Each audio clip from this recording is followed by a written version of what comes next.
to talk about another delulu. Do you believe in God? Me? Because the other delusion that, again, appeals to the people that think correctly, that all of that stuff is crazy, is scientism and evolutionary theory. This is another radical religious delusion. Yes, you heard me right. A radical religious delusion.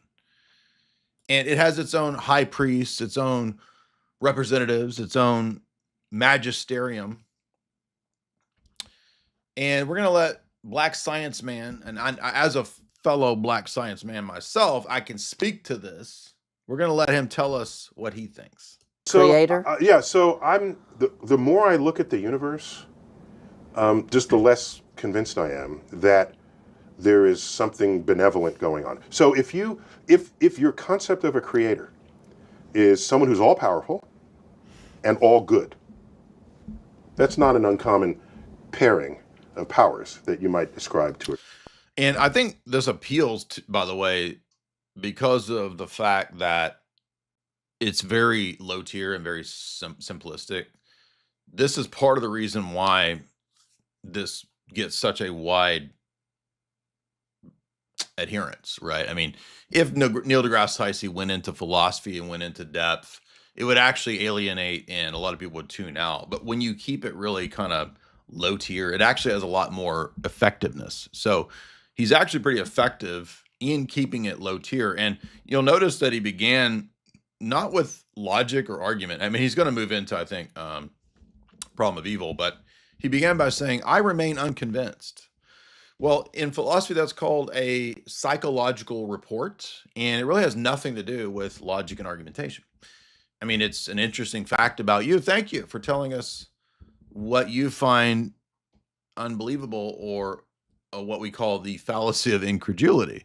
So it's actually a fallacy, not that he's in a formal debate per se, but we're going to listen to what he says and deconstruct it. Creator, all powerful and all good.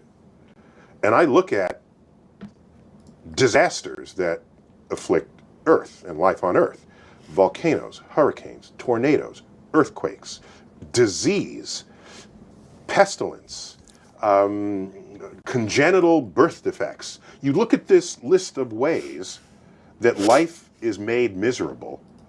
So this is a very common thing that we see with the atheism, scientism crowd, which is that they're assuming from the outset that their position is true and that there was no fall, because they're thinking that the world in its fallen state is the way that God directly caused and created it to be. And that's not the position, right? So they're arguing against kind of a straw man, because if the Christian paradigm is true, then this world is explained with its defects and its entropy and its natural disasters, because it's a fallen world. And Romans 8 explicitly says that God allowed it to be subjected to these disturbances and these disasters precisely because it's fallen, and there will be a time when that fallenness is healed. But if atheism is true and materialism is true, radical reductionist materialism, there's not actually anything bad. Everything just is. There's no difference between rocks moving this way versus moving that way, or molecules bouncing this way versus bouncing that way. And so if these molecules bounce into you with my slasher knife and you are unalived, it's just something that happens. It's not a bad thing to happen. It's just a happening. This is the is-ought problem, and you can't get an ought, a universal moral right or wrong, if everything is just matter in motion. It's a logical non-necessity. It's a non sequitur. It doesn't follow. But that's always what we have from these people, and it doesn't matter how many times, by the way, they're brought back to the is-ought problem. They can never even understand it. It's a very basic philosophical issue. They don't even understand it. If you remember Jordan Peterson, the last time that we analyzed a podcast he did with Sam Harris, Jordan Peterson restates the is-ought problem. Sam Harris doesn't get it. He still just states, I think we can get an ought from an is, because if we just think about action and what we ought to, it's just like not getting it, right? And it's always this way. On Earth by natural causes. And I just ask, how do you deal with that? So philosophers rose up and said, if there is a God, God is either not all powerful or not all good.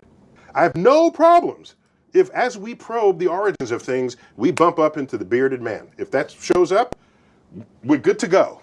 So that statement basically means we can only believe in what's empirically verifiable through our sense data. But as you all know, as we've stated thousands of times in the last 20 years, how is empiricism itself then proven? How do we then prove that all knowledge comes through sense data, since that is a presupposition? How do we know that there's meaningful input from the data? We don't. How do we know that there is an external world that's giving us the data? We don't. Those are all assumptions that cannot be proven given this low-tier, naive empiricism. And believe it or not, Neil deGrasse Tyson has said many times, that is why you don't study philosophy. Kid you not.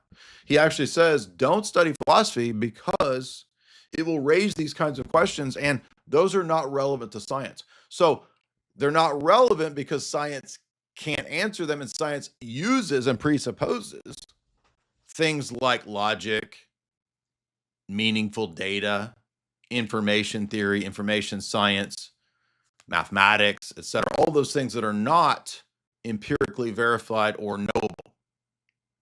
There's no number 7 under a microscope. There's no law of logic in a test tube. Duh, right? But, and I kid you not, people of this ilk, they don't even know how basic the questions are that they can't answer. Very basic questions. They don't even know this.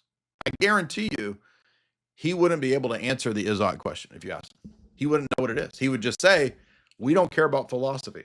Well, do you understand? That's actually a philosophical statement to say, I don't care about philosophy. My worldview is to not care about epistemology, ethics, and metaphysics. Well, then there's no basis for science. Oh, well, science is just pragmatism. Well, how do we know science is just pragmatism? Because it is.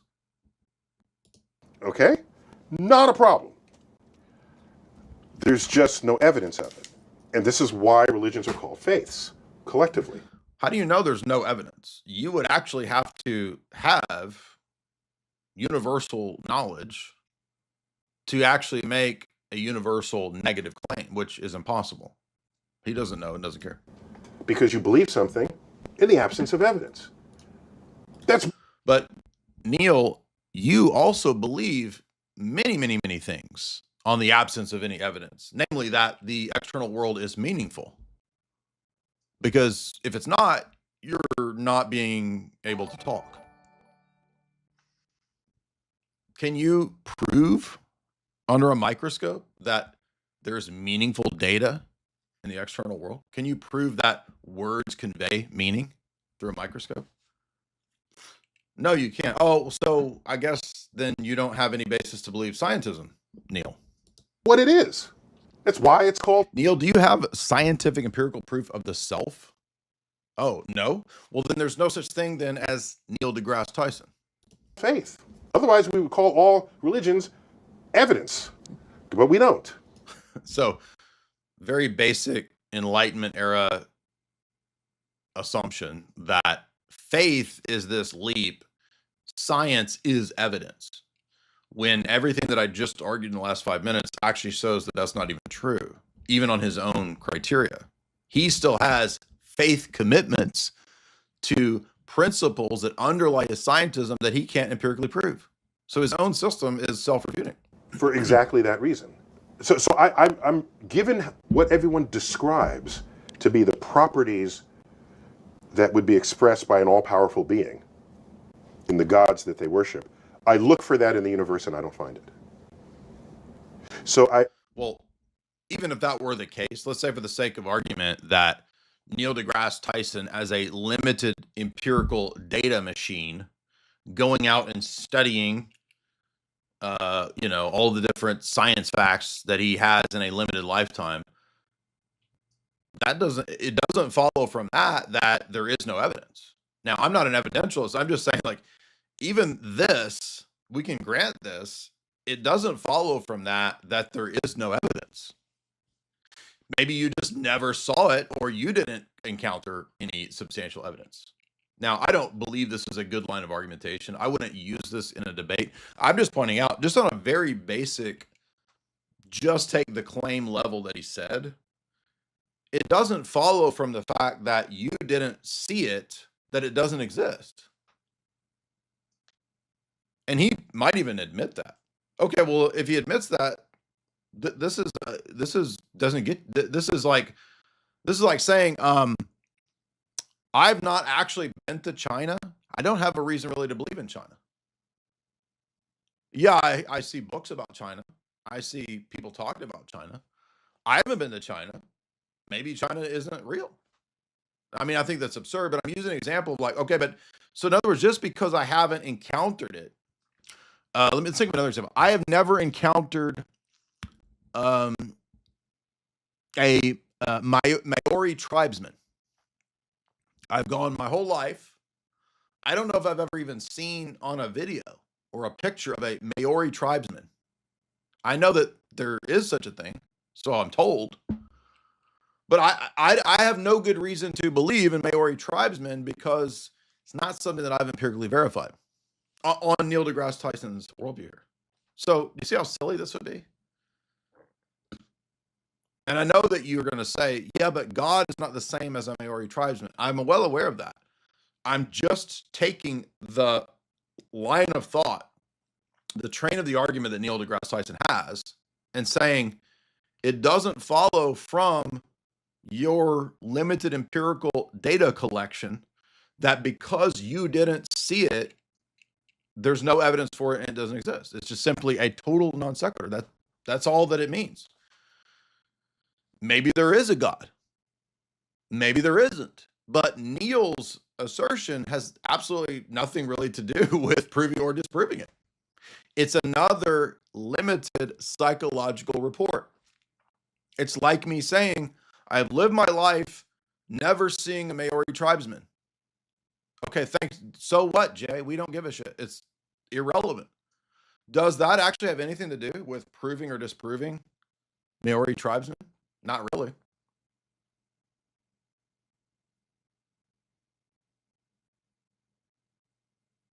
Yeah, Rachel's right. Like, Matt Dillahunty is the king of this. They actually think saying I remain unconvinced is some kind of it's nothing. It's not an argument. It's a psychological report, which is a fallacy, and it's basically just a version of fallacy of incredulity. The fact that you are not convinced by something, or you have not seen or heard arguments, it really has nothing to do with whether something's true or false.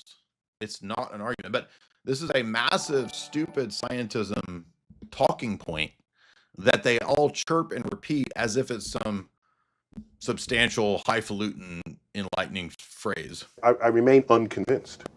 But if you got... Yeah, wow. Thank you. Thank you, Matt Dillamonkey. You remain unconvinced. Well, I guess we're all just going to have to wait at the feet of Neil deGrasse Tyson to see when he is convinced of something, and then he'll let us know, and then we can believe it when he's convinced. some good evidence, bring it. Bring it. So scientism, evolution, religion, that's another delulu position that is everywhere.